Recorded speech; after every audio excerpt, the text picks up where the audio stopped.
আসসালামু আলাইকুম everyone. Air food corner পেজে কিন্তু শুধু কেকই যে সেল করে তা কিন্তু নয়, আমাদের পুরান ঢাকার মানুষদের ঐতিহ্যবাহী একটা খাবার হচ্ছে দই বড়া। তাদের পেজে কিন্তু আমরা খুব সুস্বাদু আর মজাদার রসালো দই বড়া পেয়ে যাব।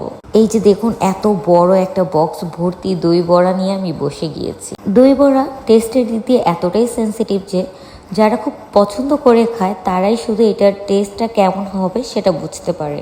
টক ঝাল মিষ্টি যদি পারফেক্টলি না হয় তাহলে কিন্তু দই বড়ার 12টা বেজে যাবে। দই বড়া অর্ডার করার পর অথবা হাতে পাওয়ার পর সেটা আপনারা যত দ্রুত টেস্ট করবেন তত দ্রুত সেইটার অরিজিনাল ফ্লেভারটা কেমন হবে সেইটা আপনারা বুঝতে পারবেন।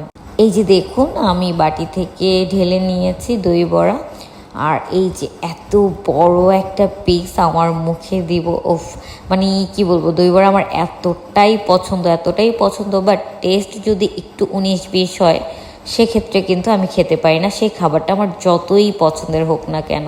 এই যে দেখুন, ভিডিওর এই মুহূর্তটাতে আমার কাছে একটু অন্যরকম লাগছিল।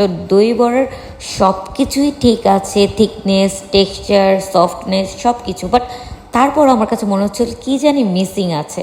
আর এইখানে ভুলটা তাদের নয়, ভুলটা হচ্ছে আমার। তার কারণ হলো দই বড়ার সাথেই যে একটা তার ফ্লেভার বাড়ানোর জন্য একটা চাটনি দেয়া হয়, সেইটা আমি মিক্স করতে ভুলে গিয়েছিলাম। এই তো এখন আমি পেয়েছি দই বড়ার আসল স্বাদ।